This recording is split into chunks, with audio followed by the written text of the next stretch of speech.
go.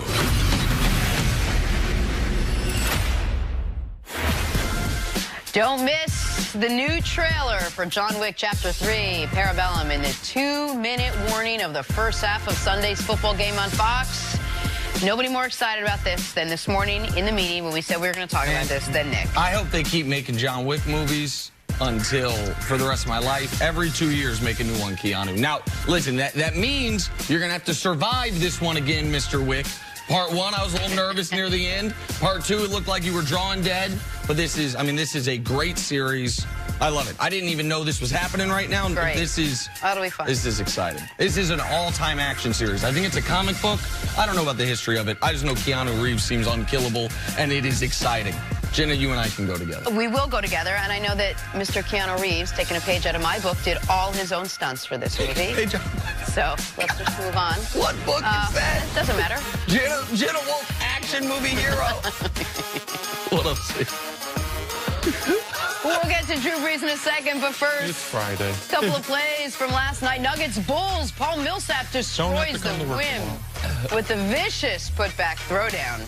Look at Paul Millsap. This is not Great usually timing. a part of the game that you see from him. He's really got an underrated career. Good basketball player, high basketball IQ, great in the locker room. Good And leader. Oh, always on winning teams. Hornets Kings. Rookie Miles Bridges slices through the Kings defense before unleashing the dunk. Coach Izzo's boy, very, very athletic. Needs to develop some other parts of his offensive game, but still a very promising prospect. Absolutely. Good body, too, for a young player.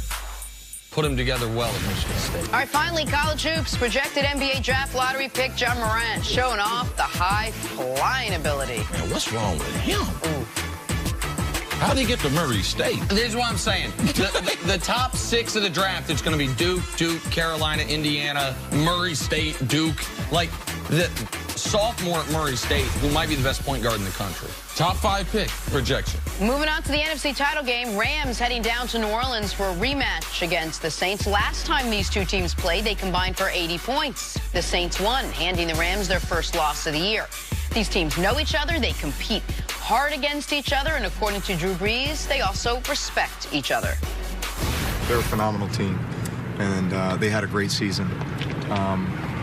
Yeah, obviously, we played them, mid-season, and it was a hard-fought game on both sides of the ball.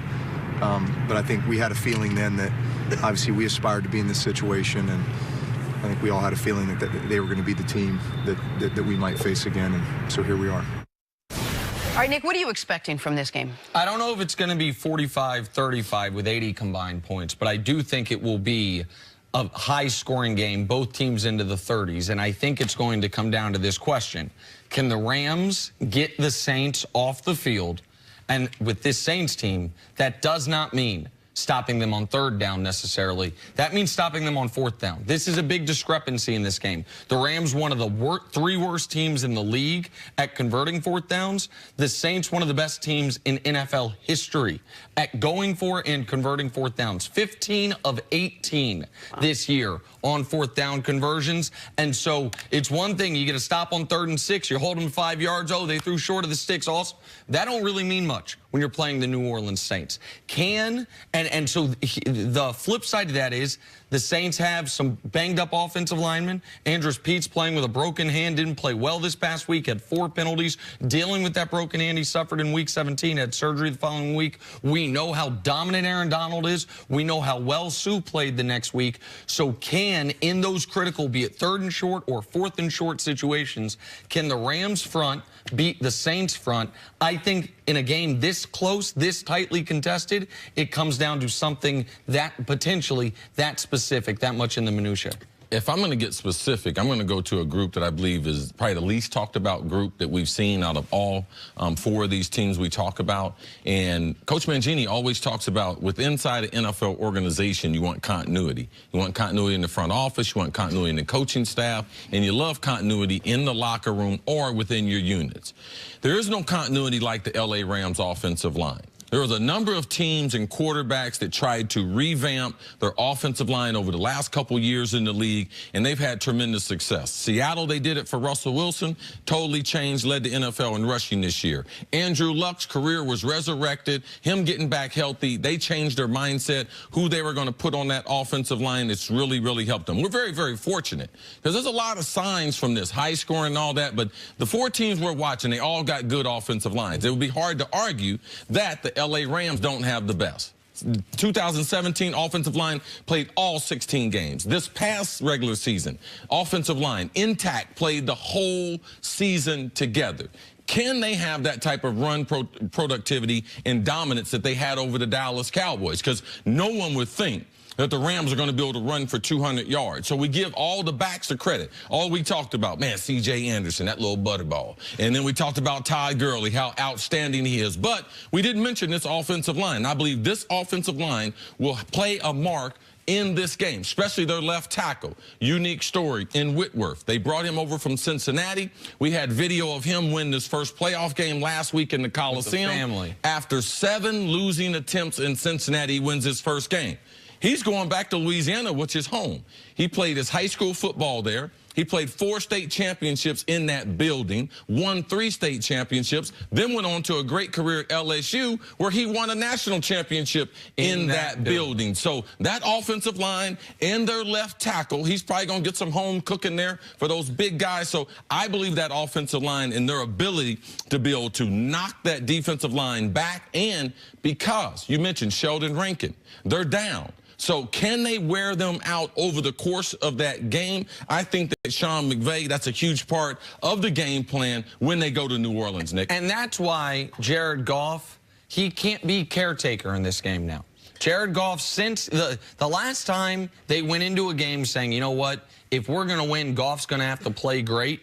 He played really well. The Chiefs game, 54-51. But since that Chiefs game, Jared Goff has 6 touchdowns, 6 interceptions. And they have just been asking him, rest of the way, let's not crash this car. Running game's going great. Offensive line's been great. Defense has been better. Let's just take this thing home. I do not think that can be what they ask of Jared Goff in this game. I know you believe in Jared Goff more than I do. I'm in the minority. All the numbers say he's top 10 quarterback in the league. His draft profile says he should be a top 10 quarterback in the league. I want to see Goff in this game because I believe in their offensive line. We know that Gurley's going to be the #1 part of the Saints' defensive game plan, and we know McVay can scheme guys open. Can Jared Goff, he doesn't have to match Drew Brees, but can he get some 10-9 rounds instead of 10-8 rounds against one of the greatest quarterbacks ever? That, to me, if he can, the Rams have as much talent as anybody in the league. If he can do that, the Rams can go into the Superdome and win this football game. What about the coaching, C? 2 Seans, but very different points of their career. One has seen it and done it. One is sort of taking all the information in it and trying to sort of innovate the role of head coach. How do you see, how much of this is going to come down to out-coaching the other team? I think it's a great question. I think that you make a great point as far as them being at different points in their career.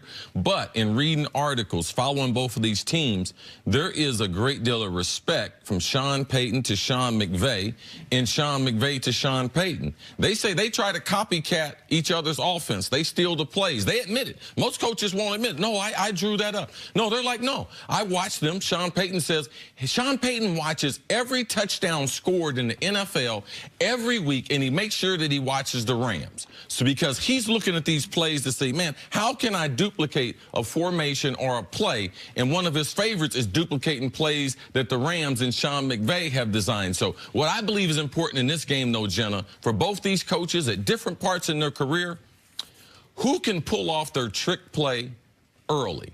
Because whoever can do that, because then you put the other coach in a predicament. Both of these coaches are going to gamble for it. We've seen Rams special teams. They'll run a fake. They'll have their punter throw the ball. We saw last week in Sean Payton, they scouted out the Philadelphia Eagles and they decided in the Chicago game, when Fletcher Cox is on the field when they're punting, those are the only plays he's going to take a break. So they had the film of all the plays he was there, and they pulled off that fake that we believe. Right. Nick, you called that as the play of the game in last week's playoff game, but they had scouted it out, and both of these coaches are looking for that opportunity.